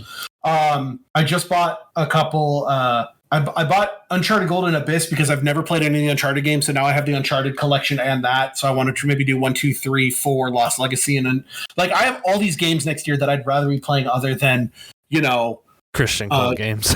No, well, those take like 6 seconds. I'm going to do that. But I mean, spending 4 hours playing some shitty walking simulator, because even though it's easy, it's long. Like, I'm not going to be playing Everybody Goes to the Rapture, even though that's an easy platinum, because it's like 8 hours of just walking and being bored. Like, I'm not going to waste any more time on games that are like an hour long. I think that's my new rule. If the game is like 5 minutes long and $1, I will play it. If it is like moderately kind of whatever, and like that Sun Wukong versus Robot game that I played a couple weeks ago that played like absolute shit, even though it cost a couple dollars, I don't want to sit there for 45 minutes playing Gravifire or Dreaming Sarah anymore. I don't want to fucking play, I don't want to waste 2 hours on Cave Bed. Cave, that was a quick game, but yeah, it's like, I don't need to play, I'm looking through, this 1.5 hour Jigsaw game anymore. Right. Or, 4 hours playing something like Gris, where it's just like, this is fine, but who gives a shit? I only want to play either quick games or fun games. That's it. Do you think you'll ever jump back onto finally get that platinum? No comment. But yeah, Kingdom Hearts, I would love. Like, I always say it, but I actually was watching Slow Beef play Kingdom Hearts recently. I'm making a proclamation. In the year of 2022, Ryan, will platinum Kingdom Hearts 1 on the PS4. At least Kingdom Hearts 1. Yeah, that's doable. I'm going to do it. Like, I mean, if you were to say Kingdom Hearts 2, I'd be like, yeah, I don't know about that. I might challenge you a little bit, but apparently Kingdom Hearts 1 on the PS4 is way easier to do than the PS3 one, because the PS3 one, the difficulties didn't stack, so you had to beat it 3 times. Oh, but on this one they do stack, so you can do it in 1 if you want, or the thing is to do it in 2. You do an easy mode run where you do the 100%, and then there's a trophy for beating the game in under 15 hours. But what happens with that version is that once you get over 100 hours, the clock resets to 0. So as long as you beat it in either under 15 hours or anywhere from 100 to 150 hours, it counts. So you just do everything, and as you get closer to 100, you make sure you're done. And then if you're like at 93 hours, you just leave the game running for 7 hours, and then you beat it. So, and then you play it again on hard mode, and there's a guide of like, this is what you need, because you don't need to do all the side shit on hard mode. You just need to mainline the game. Yeah. Yeah, that's how I would suggest you do it too, because like expert mode and stuff like that, those are hard. Oh, like proud mode or proud something? Mode, yeah. Yeah, I'm not fighting Sephiroth on proud mode. I'll do it on easy mode. Okay. Yeah, I'll do that. I also okay. Wow. Should we save? We have not talked about Spyro very much. We talked a little bit about Spyro. Yeah, that's fine. Do you want to do gamer resolutions on an episode now, or do you want to do it on the final episode of the year? We'll do it at the end of the year, yeah. We'll do it at the end of the year. Yeah. I cannot wait to do. I'm so excited about it. We're getting close. We're 2 episodes we away. got one more episode. Next episode I'm very excited for. You don't know what it is, but I'll tell you what it is. You don't know. Don't act like you know. Don't ruin the illusion that you know. And then we're going to do our end of the... We need a cool name for the...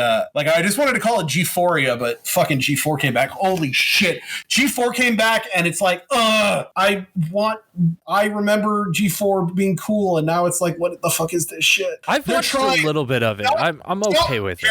It's not terrible, yeah, but it's just like, I watched the first episode of Attack at the Show, and it's an hour of Attack Around the Net, where it's like, I don't need to watch you guys watching YouTube videos for an hour. Yeah. The other shit is good. It's just like, you know what? I'll say this. They are learning, and maybe it'll get better. But like the NFT shit, when they're like, we're making an NFT, and the whole audience was like, fuck this. And they're like, you know what you're talking about. It's like, no, man, just kudos to where it's due. He did kind of back down and was like, okay, I understand. Like, we'll talk about it on the next one. Right, like, cool.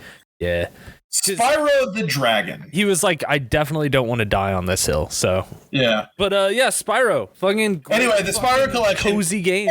Go Spyro play it. 1, Spyro 2, and Spyro 3 from a Insomniac Games. Best fucking platform making games. Like, holy shit. I thought you were gonna say best Insomniac game. I was like, well, I'll fight you on that. No, yeah, because what is the best Insomniac game? Ratchet & Clank Tools of Destruction.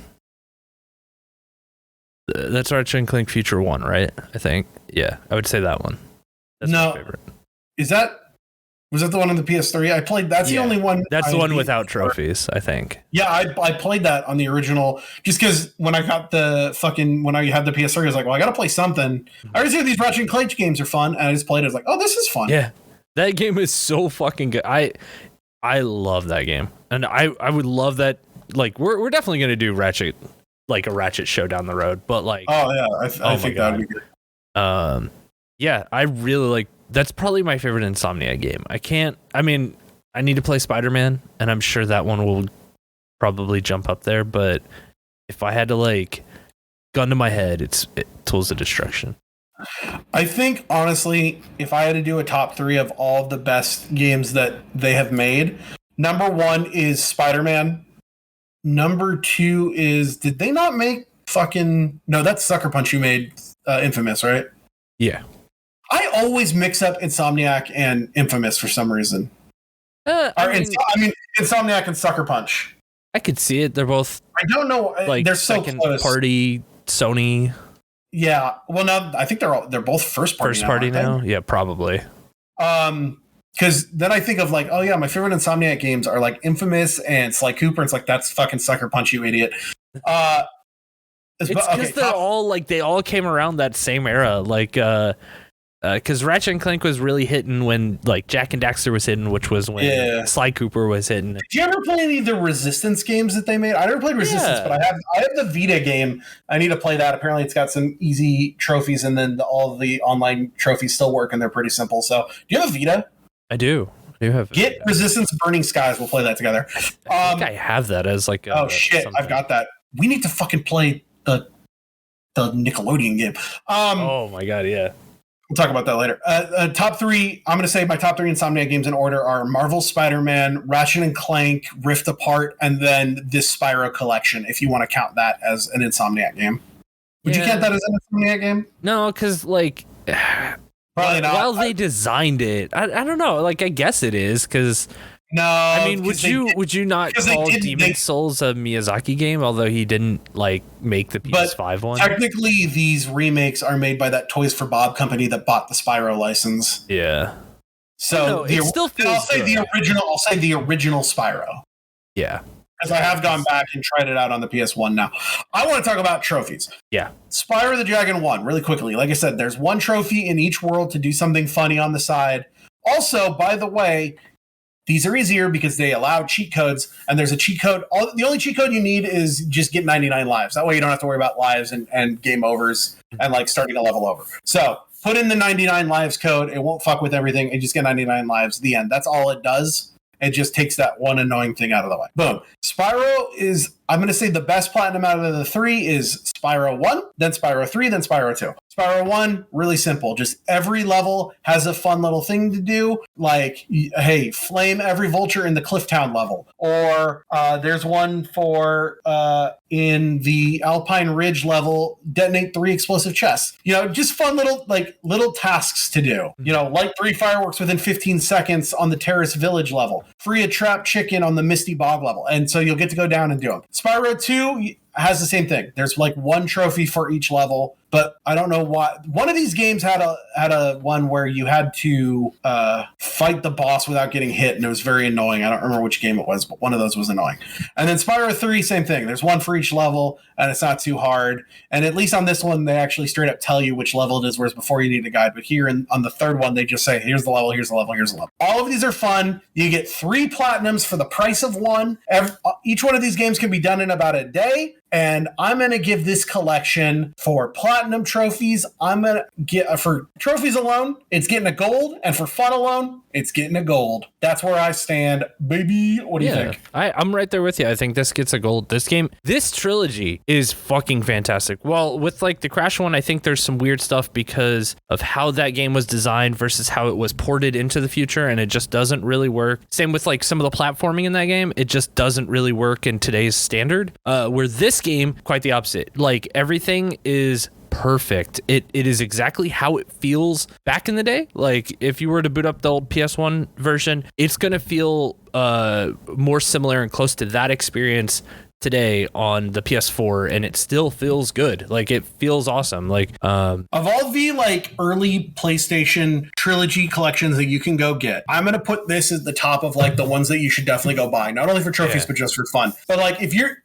I want them to bring back more of these. We have to wait until we get a little bit into this cycle, but I would love to see a return to the porting PS3 or PS4 games to the new thing and putting them all together. Like the BioShock collection was really cool when they did that. But like the Spyro collection is dope. I also want to. Give a score to the Spyro collection. Oh, I did. Gold.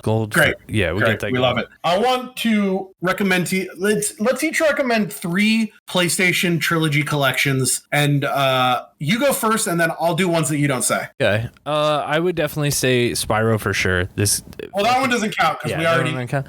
Okay, that one's a given then. Crash Bandicoot. It's despite the problems that I have with it. Those are 3 of the best platforming games ever made. And even disagree. I never liked Crash Bandicoot. Oh man, they're so good. Like it's they're totally if you missed out on them in the past, now is the time. Definitely go check those out. Then I would say the Ratchet and Clank trio, like that. I just picked that up on PS3. I'm very excited to play it. Like, you cannot go wrong. There's not a bad shit's expensive. I will say that. It's not cheap to go find nowadays. Yeah. And then past that, I would probably Jak and Daxter. I really like the Jak and Daxter collection is great. I have the PS3 is the collection. It's also on Vita. PS4, I don't know if they sell the collection digitally, but if you want to buy it physically, you have to buy it as 3 separate things from Limited Run, and they're expensive now. I only have the first one, and then I gameflied the other 2. Now, I will tell you, if you want to do Jak and Daxter, the first one, great, play it. The second 2, I think both of those games are weird and I don't like them so much, but thankfully there's debug codes to get both of those platinums without doing anything. So I think the second one is like tolerable, and then after that I kind of just stop caring much. I want to shout out these are the 3 that I would go get. Go get the Sly Cooper collection. I think Sly Cooper are really fun games. Like I said, I still need to go back and do 3. I would get the God of War collection. That is the God of War saga, which is 1, 2, 3, Chains of Olympus and Ghosts of Sparta. But I feel like part of that was that part of those were downloadable codes that don't work anymore. So instead, go get the God of War collection, which is 1 and 2. Then you get the God of War Origins collection, which is the 2 PSP games. And then you can get God of War 3 and you have everything. And it's around the same price because people charge way more money for that saga collection, even though part of it is downloadable and doesn't work anymore. So boom, you got all the God of War games. And then the third one that I would suggest, I just picked it up. I haven't really played it yet, but I didn't even know this existed. There is a Hitman HD collection. Oh, like the classics? The PS3 ones. Oh, okay. I didn't even know that existed. It's got Hitman 2, Silent Assassin, Hitman Contracts, and Hitman Blood Money, which can also be platinum because the only one that you can't platinum anymore is Hitman Absolution because it had online modes. Well, shit. I might even have to just look into that just to like play some old Hitman again. Although, like, I love that new Hitman fucking a lot. I still need to play the third one. Also pick up the Metal Gear trilogy. That's the one. Pick up Metal 2, 3, and Peace Walker. I still have never played Peace Walker. Maybe I should try to platinum Peace Walker next year also. Ooh, Peace Walker's good. I'd love to go back and listen, I'm never going to platinum Metal Gear Solid 2. You have to play it on every single difficulty, and I've never really been able to get the way that you have to hold people up to get their fucking dog tags. It doesn't make sense to my hands, so I never get it. But I could go back and get 3. It's relatively simple. So I should probably do that next year also. And then maybe play Peace Walker at the same time. And I'll never Platinum 4 because you have to do it on like super big boss mode or whatever. Fuck that. I'm not that good. It's the best Metal Gear, that's why. It's the worst Metal Gear. And then I'll never Platinum 5 just because of the amount of time you have to put into it. Fuck that. Yeah. But Metal Gear rules, and you could get that collection and play 3, which is the best Metal Gear? Yeah, 3's the best. Objectively, it is the best one. I do. The 2 gets real stupid in a way that I really appreciate. Yeah. I don't think there's a bad Metal Gear game. Like, they're all great in their own right. I don't really have a problem with 4. It's just really fun to give Chris shit. Yeah, I like 4 just because it's a good. I felt like it was a good send off. Like if that was the end of Metal Gear and its saga, I was very happy with. But it wasn't. And then 5 came out and Peace. Oh, and I'll try to Platinum Medieval so that I can. Oh, you know what's another good collection? Even though I'm not good at the games and I never finished them, but I own it on PS3.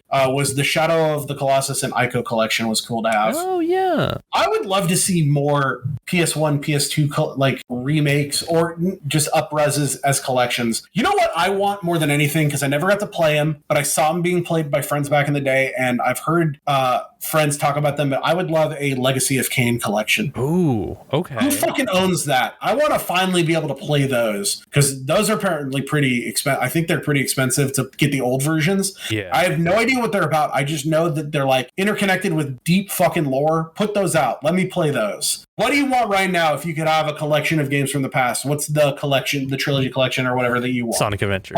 Without saying Sonic. Go ahead. Final Fantasy Tactics. I want all the Tactics. I want Tactics, War of the Lions, Tactics Advance, and Tactics Advance 2. Yeah. I want them all. That'd be dope. Yeah, because I've been on a real I just want to step into Evilise again. Like all I can think about right now is Tactics. Tactics Advance is the best out of all those games you just said. I think Tactics Advance is one of the best tactics games I've ever played. Like I still think I love Advance Wars the most because I love the whole idea of these units are fucking expendable.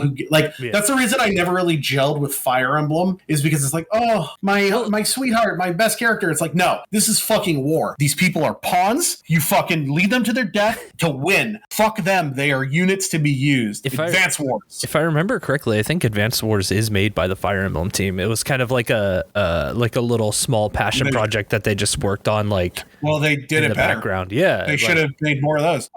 They're getting the collection out next month. Yeah, January. I think it got pushed. Sometime I might pick that up. Just play that again on my Switch. I will 100% pick that back up. Like I can't fucking wait. I'm so excited for that shit. I've still got my boxed copies. That's why I'm thinking I could get that, or I could just break out my Game Boy Advance and play it on there. I'll have to see what they add that makes it better. Because if it's just it's the game up-res, it's I'd rather play with the old graphics. Yeah, that's true. I mean, you can't beat that pixel art. It is so charming. It's so good. But I've got Tactics Advanced on my Wii U, and I'm just I can't hook my Wii U up again. That's in a box. I can't. I don't want to do that, but man, do I want to play Tactics Advanced again. Just put those games on. I still have my box copy of that on GBA too. I could boot it up right now if you wanted. Oh, I don't know if I have a charged up GBA. I lost all my GBA games. I don't know where they are. I know, right? I think that out of all of my retro systems, the one that I have the most pull to is if you ask me my favorite Nintendo system of all time, it's the Game Boy Advance. Yeah. That thing was attached to me I remember playing that, bringing my Game Boy Advance to high school to play Link Cable Advance Wars with my friends at lunch, or playing the Mario Kart where, if one person had it, it didn't matter. Didn't matter if they didn't have it, but they could only play Shy Guys. Mm-hmm. This is going to be real sappy, but on 9/11, when we're all in the fucking cafeteria watching the news and being the world's ending, we're all sad. I remember pulling out my fucking GBA and the Link Cable and saying let's just play this and relax. So it's I have a deep love for the GBA. If I could, everybody's oh yeah, I got the full run. I got the box copies of everything. I don't know if I'd want the box copy of every GBA game because there's a lot of fucking shovelware. I'm not looking to get, but it's if I wanted to collect anything, it might be all of the original first party GBA games and then some of the good GBA side shit. Yeah. I know when I was living in Japan, I was buying a lot of GBA games because over there they, didn't toss the boxes as much. So I was hunting down my favorite games like Mega Man Battle Network 3 and 4 and like Sonic Advance and stuff like that, just to have, because I do have a couple, like that was about the time I stopped throwing away my like Game Boy boxes, and I had all of my Game Boy boxes manuals in another box, and then either between a move or my parents, they all got thrown away. And it's like I have a lot of my box games still, but it's like the one that kills me the most is like my boxes for Blue and Red, for Pokemon Blue and Red. Yeah. Those games are like $50-$60 still, but if you have the game in the manual, they go for like $400. And it's like, One day, like my holy grail right now for a complete unbox is it is a US version of Phantasy Star Online episodes 1 and 2 plus for the GameCube, which it's only like 125-ish right now, but it's that's like nothing. Just buy it. Well, that's a lot of money. Like, nah, just buy it. I want like, oh man, I don't even know what like I don't really have a holy grail, because and maybe it would be getting the Pokemon Blue and Red, but like I said, that's like $800 to get both of those, and I was like, and Blue, Red, and Yellow would be like $1,200. It's like that's too much money. I would rather like, I already have like a sealed box of cards or something like that, but that's way more than a couple $100. Isn't it funny that it's the cards that still retain the most value out of Pokemon? Like, you would think that Blue and Red and Yellow box copies. Is there a $400 fucking card? Oh yeah, I guess the fucking totally. charts are like $1,000. I have like a 300 or the card on. I have a trophy card that's like $2,500 right over there. Fucking sell it and buy your fucking Fantasy Star game. Why? Because it's a trophy. It's I don't know what that means. What's a trophy card? It's a trophy. Like it is only so many people have it. Oh, I thought it was like a type of card in the game. Oh yeah. Well, I mean, you mean like you won an event and got a trophy? Yeah, well, it is a card, but yeah, it's a trophy. Oh, okay. Whatever. I mean, and then also I have the Pikachu card that it's like the full art. It's an X and Y promo where he's dressed as like Mario. Over this, and that card itself is like $800. Fucking Pokemon cards, something like that. That one actually might be $1,000. I think that one's $1,200. I think Luigi's $800. But I have those, like, and then I've got a couple, like, I got a lot of money in fucking cards, but like. All right, and if you want to rob Chris, their address is no. You can't get away with this. I edit this. I am the captain now. I'm gonna find a way.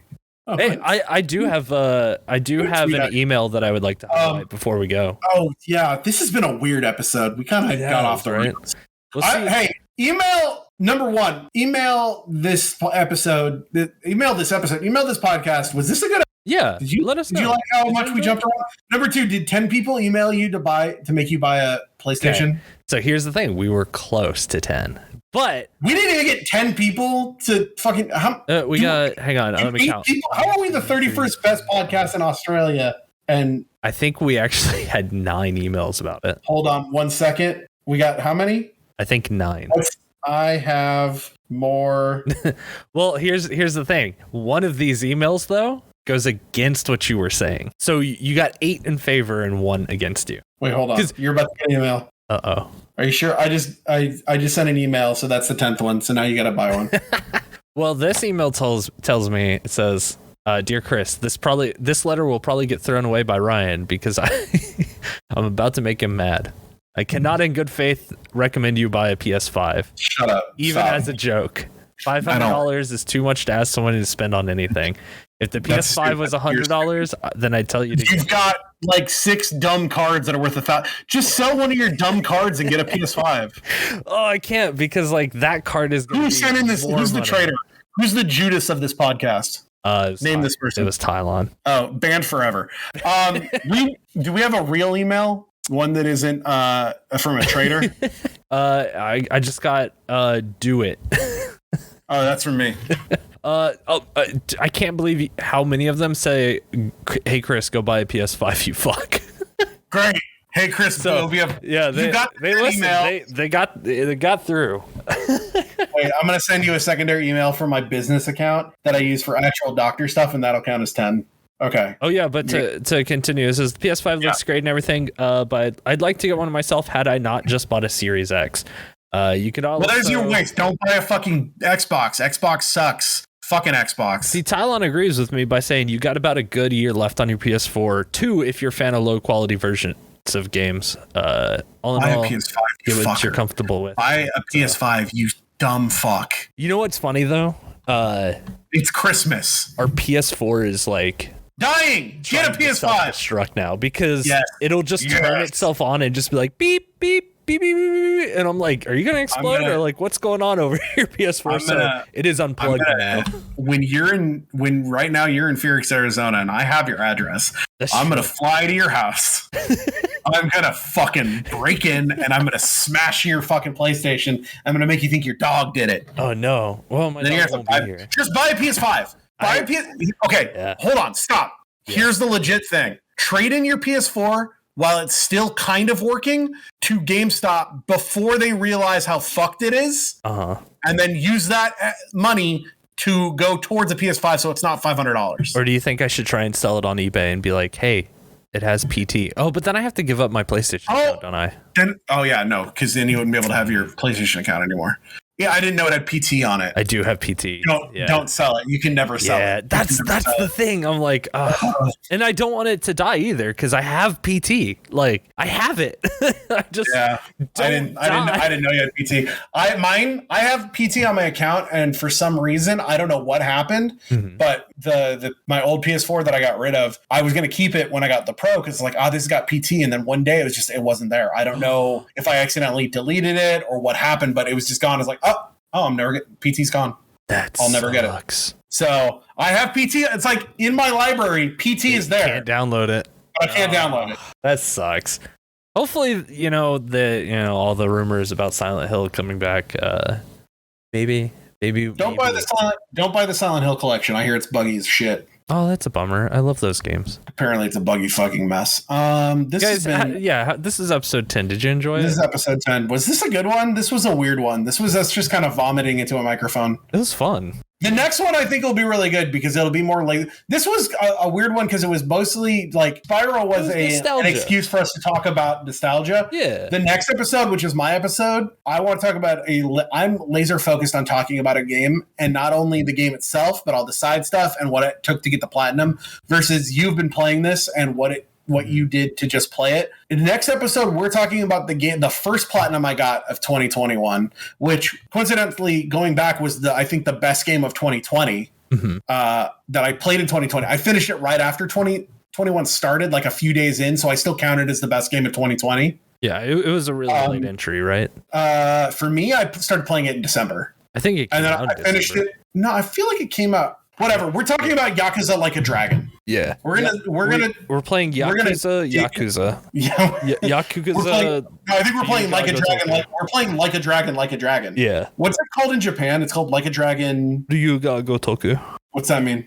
Like a Dragon. No. What is Like a Dragon called in Japan? What is the name of Yakuza 8 in Japan, fucker? Ryuga Gotoku. Doesn't it have a subtitle? No, it doesn't. It's just called. Yes, it does. You're fucking Yakuza. No. Hold on. Yakuza 7. Yeah, they just they did one of those reboots of it where they just called it the original title. No, it's got a name. Does it? You're wrong. Yep, it's got a name. It is called. Hold on. Cut this part out. I swear it's got a fucking name. I've heard it. And it's something like crazy. No, I think it's just Ryuga Gotoku. Because that's what I kept looking for it. Because I was like, is there like a actual name for this one? Because I was like, there's no way they called it Yakuza fucking just Yakuza.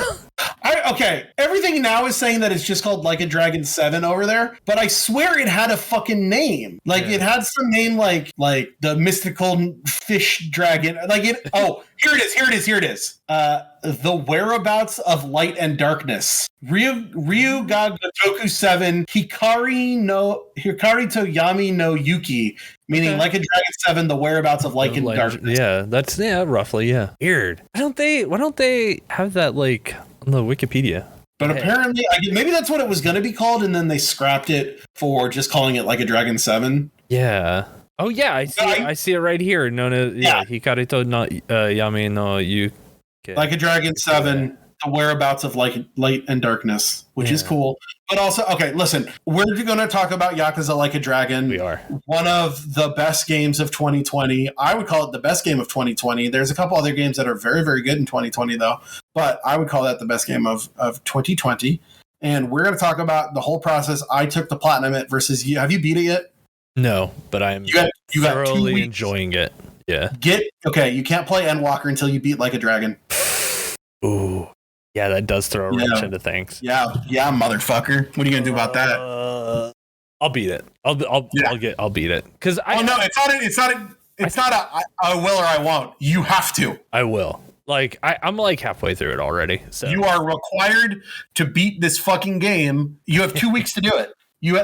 I'll do it. Okay, spoiler. It's the 30th of November, even though it's not actually Friday. And oh man, this is really special. Guess when we're going to record the next episode? Let's see. That would be the 14th. What's special about the 14th? It's 14th your birthday?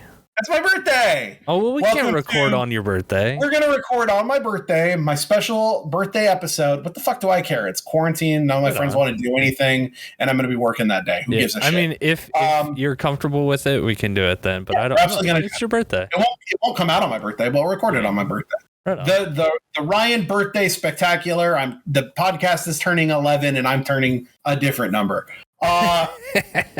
This has been episode 10. I hope it wasn't shit. If you're in Australia, get your friends to listen to more. I want to be the best podcast ever, but really right now, I just want to be the best gaming podcast in Australia. That's my fucking goal. So push us up the chart. Also, if you're listening to this we didn't do sponsors this episode. So instead, here's what we're going to do this episode. Other than Australia, name another country that you want to be the best gaming podcast in. I want to be the best gaming podcast in all of San Marino. But Lithuania. Hey, my family, my Jewish side of my family is from Lithuania. Oh, right on. Well, so yeah, we're going to be the number one Lithuanian video game podcast. Get us up there. If you're Lithuanian and you listen to this, you need to be emailing us. Please email us and just say, "What's up? I'm from Lithuania." Don't lie. Yeah, be honest. Be honest. And San Marino, because I like your music in Eurovision. San Marino is a cool little country inside of Italy, but it's its own country, and they rule. So, oh yeah, yeah. Also, let's name a country on every continent.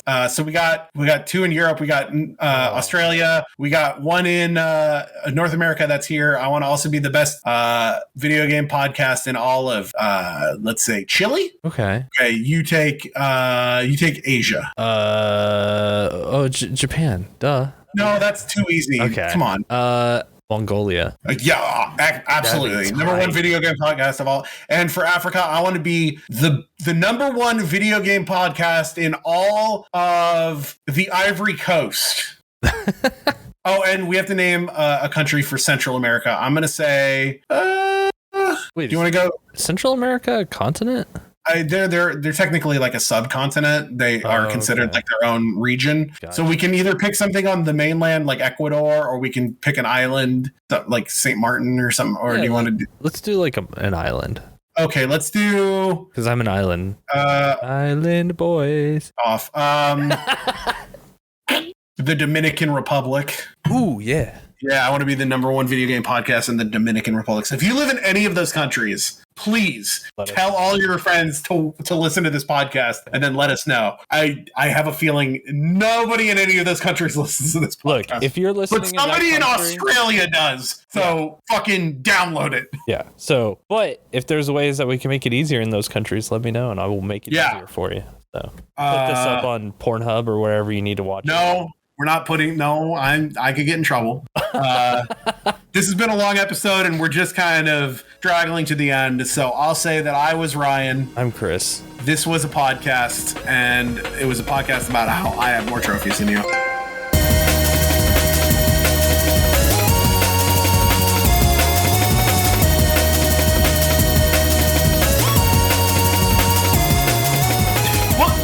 Like, they're going through all the Greek lettering, right? And eventually we're going to get to Omega. And when we get to the Omega strain, number one, that's going to be dope, because I'm pretty sure the Omega strain is a movie about, like, the world ending. So, like, that's the timer. Or we can call it the Kenny Omega strain, and then that's how we start naming them after wrestlers. Yeah. But do you want it? You don't want COVID to sound cool. You don't want to be going around like, yo, I got the Ricky Steamboat variant. Like, I say we do the opposite and we eliminate. Okay, I'm going to get a little dark here.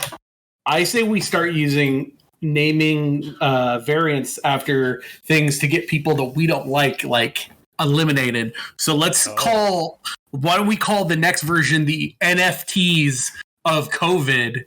COVID FTs, let's go. COVID NFTs, you got it. Hey, the people that will go after them, and then they're gone, and then we take all their money and we buy more video games. There we go. Give me on that.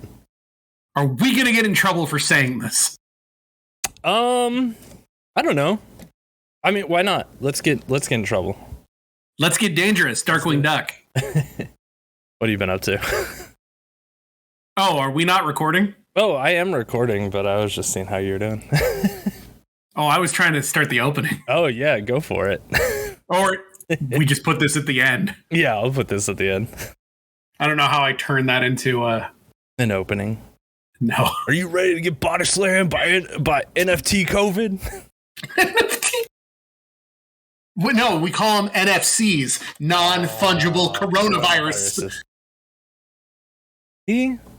$1 million ideas right here. $1 million man ideas right there. Turn it back into wrestling. Hey, thank you so much for listening to our podcast. If you'd like to send us questions, gaming memories, comments, or if you just want to know when the next episode's going to drop, then you can follow us on Twitter at MoreTrophiesPod. That's MoreTrophiesPod. That's More Trophies Pod.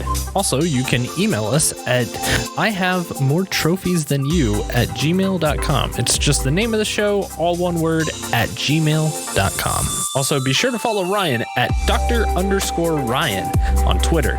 You can also keep up to date with his Monday night Twitch streams office hours at twitch.tv/Dr._Ryan. That's Dr._RYAN. Dr._Ryan on both Twitch and Twitter. And follow Chris on Twitter at Burezu in Japan. Now, I know what you're thinking. Don't worry, I'm going to spell it out for you right now. That's BUREZUINJAPAN. It's all one word, Burezu in Japan on Twitter. And when they are streaming, you can check them out at twitch.tv/BlazeTK. That's BLAZE, the letter T, the letter K on Twitch. BlazeTK. Thank you again so much, everyone. We'll see you in the next episode.